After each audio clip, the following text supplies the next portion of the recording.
Picture this, a Friday night, the air thick with anticipation. Downtown streets bustle with activity, restaurants overflow, bars hum with laughter and conversation. Amidst this vibrant scene, police officers patrol, their presence a constant. They are guardians of order, but tonight their work often involves a specific kind of interactions with intoxicated individuals. These interactions are far from uniform. They range from the mildly amusing, a group of friends singing off-key, to the potentially dangerous, a belligerent drunk spoiling for a fight. Officers might encounter someone stumbling home, disoriented and lost. They might respond to a noise complaint, only to find a house party fueled by alcohol. Or they might be called to the scene of a fight, fueled by liquid courage and poor judgment. These encounters, as varied as they are, form a significant part of police work. They are woven into the fabric of their nightly patrols, a recurring theme in the symphony of urban life. And while not all interactions with intoxicated individuals escalate, the potential for things to go wrong is always present, adding an element of unpredictability to an already demanding job. Dealing with intoxicated individuals presents a unique set of challenges for police officers. It's a delicate dance, requiring a blend of firmness and empathy, quick thinking, and the ability to de-escalate tense situations. One of the primary concerns is safety, both for the officer and the individual. Alcohol and drugs can lower inhibitions, leading to unpredictable behavior. A seemingly harmless drunk can quickly turn aggressive, posing a threat to themselves and those around them. Officers must also contend with the communication barriers intoxication creates. Reason and logic often fly out the window when someone is under the influence. Simple instructions can be misconstrued, leading to misunderstandings and escalating tensions. What might seem like a straightforward interaction with a sober person can quickly become complex and unpredictable. Adding to the complexity is the spectrum of intoxication itself. Every individual reacts differently to alcohol or drugs. Some become jovial, while others grow sullen or aggressive. Gauging the level of intoxication and its potential effects on behavior becomes a crucial skill for officers, requiring careful observation and assessment. It's a high-stakes game of reading between the lines, where misjudgment can have serious consequences. The interaction between police officers and intoxicated individuals isn't just about managing difficult behavior. It's about upholding the law while safeguarding fundamental rights. Intoxicated individuals, despite their state, are still guaranteed certain protections under the law. They have the right to due process, the right to remain silent, and the right to legal counsel.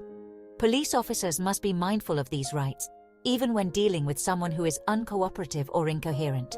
This balancing act between law enforcement and individual rights presents a significant ethical dilemma.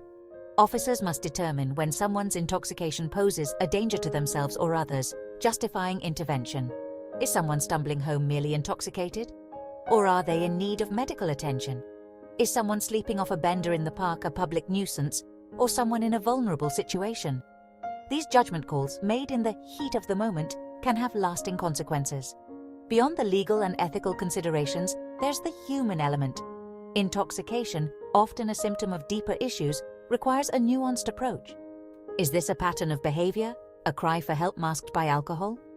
Could this encounter be an opportunity for intervention, a chance to connect someone with resources that could help them address the root causes of their behavior? These questions highlight the complex interplay of law enforcement, social work, and human compassion that officers navigate daily. The relationship between police and intoxicated individuals doesn't exist in a vacuum. It unfolds under the watchful eye of the community. Every interaction, every decision made by an officer contributes to the public's perception of law enforcement. A heavy-handed approach, even if justified, can erode trust and create a rift between the police and the communities they serve. Conversely, compassion, understanding, and a commitment to de-escalation can foster positive relationships and build bridges of communication. The public's perception is further shaped by media portrayals, personal experiences, and community dialogues. News stories often focus on negative incidents, amplifying distrust and fueling stereotypes. Social media, with its rapid-fire dissemination of information and opinions, can exacerbate these narratives, shaping public opinion with alarming speed. It's a complex landscape where individual incidents, real or perceived, can have a ripple effect, influencing community police relations on a broader scale. The impact of these perceptions goes beyond mere sentiment. It has tangible consequences. Distrust in law enforcement can lead to underreporting of crime, reluctance to cooperate with investigations, and a general sense of fear or apprehension towards those sworn to protect. Building and maintaining positive community police relationships, especially in the context of sensitive interactions like those involving intoxicated individuals, becomes paramount for effective public safety. Recognizing the complexities and sensitivities surrounding police interactions with intoxicated individuals, law enforcement agencies across the globe are actively seeking ways to improve these encounters and foster greater trust with the communities they serve. This involves a multifaceted approach, encompassing training, policy changes, and community outreach programs. One key area of focus is de-escalation training. Officers are equipped with the skills and techniques to diffuse potentially volatile situations, prioritizing communication and conflict resolution over immediate force. This training emphasizes empathy, active listening, and the ability to recognize and respond to the underlying causes of an individual's behavior. By understanding the psychological and physiological effects of intoxication, officers can better tailor their approach, minimizing the need for physical intervention. Another crucial aspect is fostering greater collaboration between law enforcement and mental health professionals.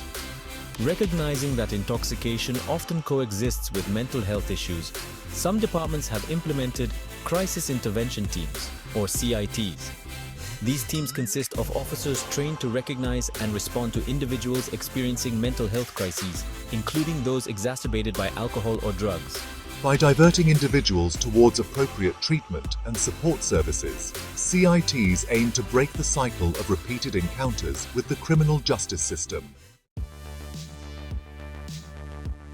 Addressing the complexities of police interactions with intoxicated individuals requires a comprehensive approach to training and education within law enforcement agencies. Traditional training methods, often focused on physical control tactics, are being augmented with a greater emphasis on communication, de-escalation, and understanding the nuances of human behavior under the influence. Modern police training programs are incorporating role-playing scenarios that simulate real-world encounters with intoxicated individuals.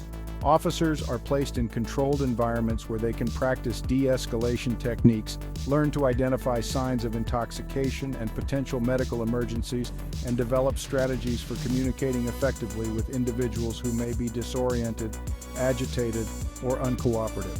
Beyond practical skills, training programs are also emphasizing the importance of cultural sensitivity and understanding the impact of historical injustices on community police relations. Officers are being educated about the disproportionate impact of alcohol-related arrests on marginalized communities and the need for equitable and unbiased enforcement of the law. By fostering greater awareness of systemic issues, training programs aim to equip officers with the tools and knowledge to build trust and legitimacy within diverse communities. Section 7. Community Partnerships, Collaborative Approaches to Public Safety. Recognizing that effective policing extends beyond the badge, law enforcement agencies are increasingly embracing community partnerships as a vital component in addressing the challenges posed by public intoxication. These partnerships involve collaboration with various stakeholders, including social service organizations, mental health providers, community leaders, and residents themselves, to create a more holistic and proactive approach to public safety. One example of this collaborative approach is the establishment of sobering centers, facilities specifically designed to provide a safe and supportive environment for individuals to sober up after consuming too much alcohol. These centers, often staffed by medical professionals and trained counselors, offer an alternative to jail for those who are publicly intoxicated but do not pose a significant threat to themselves or others. By diverting individuals towards appropriate care and resources, sobering centers aim to reduce the burden on law enforcement and emergency rooms while connecting those in need with essential services. In addition to specialized facilities, community partnerships are also fostering innovative outreach programs. Some police departments are partnering with local businesses, particularly bars and restaurants, to implement responsible beverage service training for staff. This training educates employees on how to identify signs of intoxication, effectively refuse service to intoxicated patrons, and de-escalate potentially problematic situations.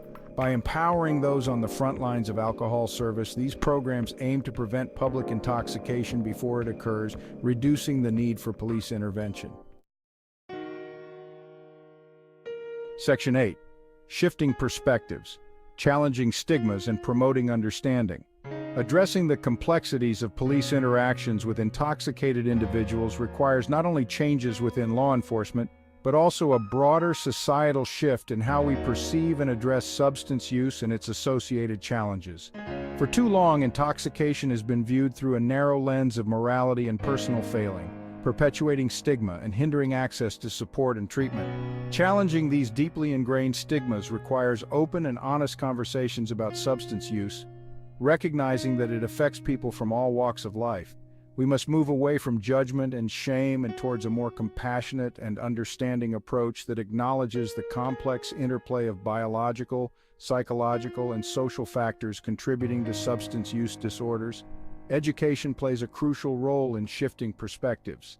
By providing accurate information about the effects of alcohol and drugs, debunking myths, and promoting responsible consumption habits, we can empower individuals to make informed choices and reduce the risks associated with intoxication. Public awareness campaigns, school-based programs, and community dialogues can all contribute to a more informed and empathetic understanding of substance use and its impact.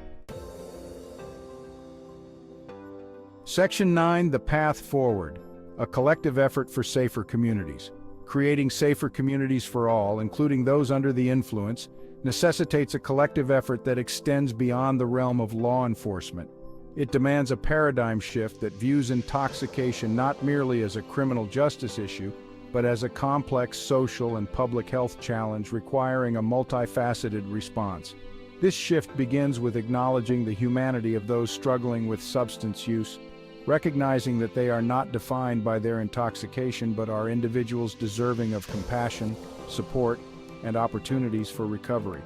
It involves breaking down the barriers of stigma and discrimination that prevent individuals from seeking help and fostering a culture of understanding and support.